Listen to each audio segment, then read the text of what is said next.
So Onyx has officially started teasing the BOOX Poke 7 series, and honestly, this might be the first Poke model that actually feels stylish. Earlier, Poke devices always looked very plain and generic, but the Poke 7 finally has a more polished design language.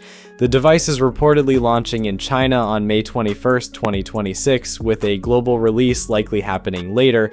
BOOX also has a habit of renaming products for international markets, so there's still a chance this could launch globally under a slightly different name. But for now, most people online are still calling it the Poke 7.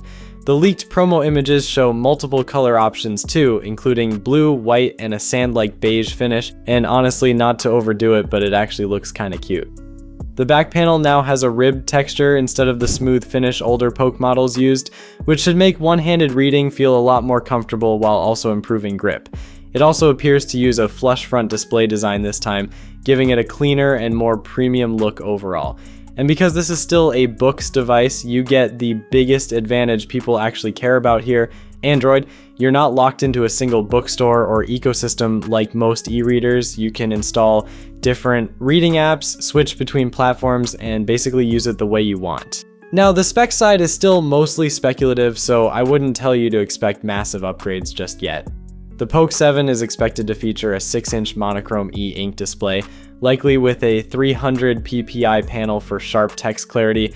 It'll probably run a newer version of Android as well. BOOX still hasn't confirmed the processor powering the Poke 7, but people are expecting smoother overall performance and faster refresh speeds this time around. The leaked details also point towards somewhere between 2 GB and 4 GB of RAM, along with up to 64 GB of storage, which should honestly be more than enough for a compact Android e-reader. What's interesting is how positive the early reaction has been.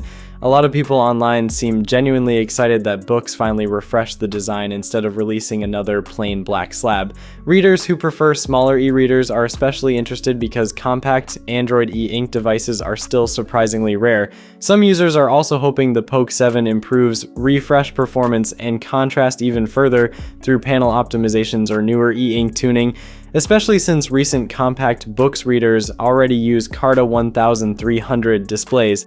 The Poke 7 will likely compete with devices like the Amazon Kindle Paperwhite and the Kobo Clara BW, but the biggest difference is still the open Android experience. That's really the whole appeal here.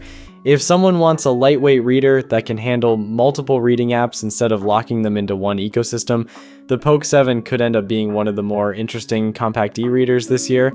For more updates like this, subscribe, and I'll catch you in the next one. Peace.